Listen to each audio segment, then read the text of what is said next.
महाराष्ट्राच्या मुख्यमंत्री तुम्ही राज्याचे पालक आहात, तुम्ही हे कसं सहन करू शकता?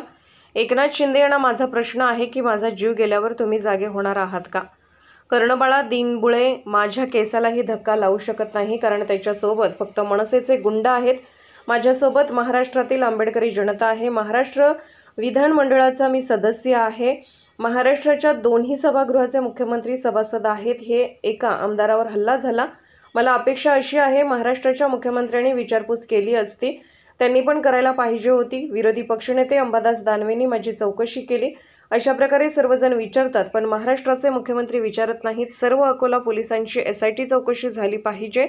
जर मला न्याय द्यायचा असेल तर जिवंतपणी द्या, मेल्यावर नको. अमोल मिटकरी हा न्याय घेऊनच मरेल, हे चित्र महाराष्ट्रासाठी बरे नाही. अशा प्रकारे जर खुनीची लोक सत्तेत बसवले तर महाराष्ट्रात आग लागेल, गोरगरीब लोक मरून जातील.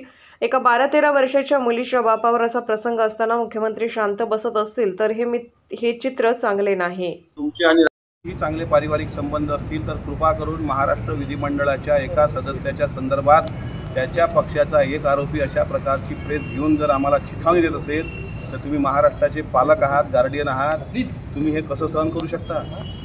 शिंदे साहेब, माझा तुम्हाला प्रश्न आहे की माझा जीव गेल्यानंतर शांत होणार आहात का तुम्ही?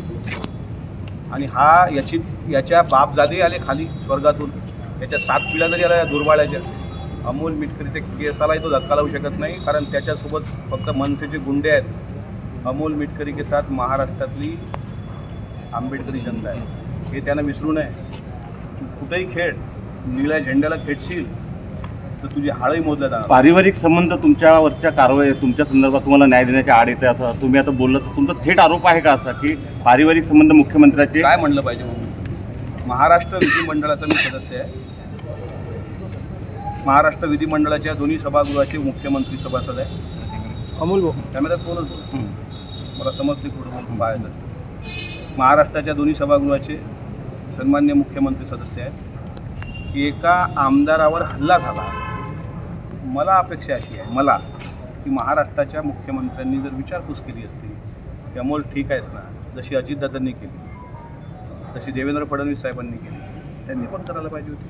अंबादास दानवे, आता ते तर वैचारिक, आता शेवटी राजकीय आमचे वेगळे पक्ष आहेत. स्वतः विरोधी पक्षनेते अंबादास दानवेंनी माझी चौकशी केली की काही लागलं आहे का, घरात सगळे सुरक्षित आहेत का. अशा प्रकारे सगळेजण विचारतात आणि महाराष्ट्राचे मुख्यमंत्री तर आमदाराच्या बाबत विचारत नाहीत. म्हणजे हा गुंडा कोणाच्या जीवावर उडतोय तिथे ते सांगा. मिटकरींना न्याय मिळाला नाही पाहिजे, याच्या मागे नेमकं पोलिसांमधला कोणता अधिकारी आहे? तुम्ही थेट कोणाचं नाव घेणार आहात? सर्व अकोला पोलीस, टोटल सर्व पोलिसांची तक्रार, सर्व अकोला पोलिसांची SIT चौकशी झाली पाहिजे. जर मला न्याय द्यायचा असेल ना महाराष्ट्राच्या मुख्यमंत्र्यांना, तर मला जिवंतपणी द्या, मेल्यावर नका देऊ. यांचे सर्वांचे CDR काढा. RJ हॉटेलला हे गळाभेट कशी घेऊ शकता आरोपीची? LCBचा कोण अधिकारी आहे जो गुंडांना मोकाट सोडतो? त्यांनी सोपं समजलं का? एक अमोल मिटकरी मरून जाईल पण न्याय घेऊनच मरेल, तसा नाही मरणार. आणि तुमच्या माध्यमातून मी सांगतोय, जर मुख्यमंत्री आणि उपमुख्यमंत्री मला TVवर पाहत असतील तर हे बरं नाही चित्र महाराष्ट्रासाठी. अशा प्रकारे जर खुनशी लोक सत्तेमध्ये तुम्ही बसवले, त्या राज ठाकरेंच्या पक्षासारखे, महाराष्ट्रात आग लागेल, आग. गोरगरीब लोक मरून जातील. हिंदू, मुसलमान, बौद्ध, मातंग, शीख, ईसाई आपसात तुकडे पडतील या लोकांचे. हा विध्वंस टाळा मुख्यमंत्री महोदय. हे चांगलं लक्षण नाही आहे पुरोगामी महाराष्ट्राला.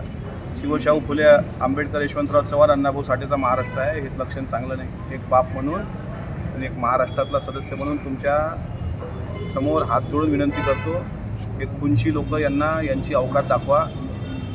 आपल्या सरकारमध्ये ती धमक आहे, पण एखाद्या 12-14 वर्षाच्या मुलीच्या बापावर असा प्रसंग असताना जर तुम्ही शांत बसत असाल आणि साधा फोन करून विचारपूस करत असाल, हे चित्र महाराष्ट्राचे चांगलं नाही.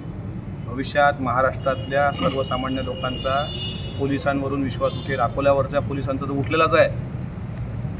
दहीहंडा पोलीस स्टेशन अंतर्गत एका आरोपीचा झालेला संशयास्पद मृत्यू, तो फार वेगळाच भाग आहे. अनेक गोष्टी आहेत, मला ते आता ते बोलायचं नाही.